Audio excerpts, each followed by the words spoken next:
Donc l'idée, c'est de dire que, consciemment ou inconsciemment, la plupart des incesteurs sont des victimes, au départ, d'inceste.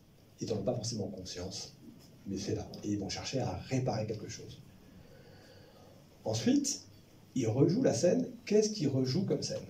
C'est là où on va tomber sur le patriarcat, soi-disant. Alors, je vais prendre un truc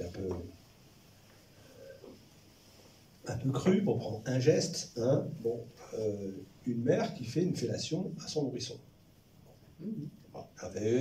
L'enfant se fige et tout, elle a compris, oula, non, il ne faut pas que je fasse ça à mon enfant, c'est très mauvais de faire ça, etc. Je pense assez vite, et donc après, elle va s'éloigner. Bon, pour dire, il faut que je m'éloigne de cet enfant, je ne lui fais pas du bien. Voilà. L'enfant, lui, ce qu'il veut, c'est que son corps puisse supporter l'amour de sa mère, que son corps soit aimable. Hein. Donc, il va répéter une fellation. Allez, on va dire qu'il a une petite sœur, patati patata, et avec sa sœur, il va répéter la fellation. Il va être en position d'abuseur. Une petite fille, son père lui fait faire une fellation.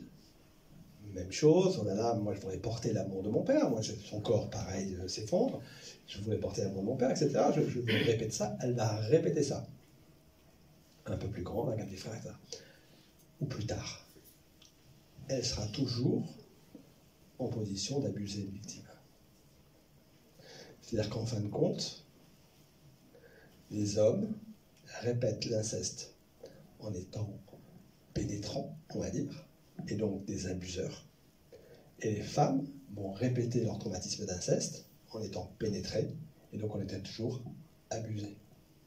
Donc finalement, ce n'est pas les hommes qui répètent sur les femmes, c'est les hommes et les femmes qui répètent inconsciemment leur traumatisme d'inceste.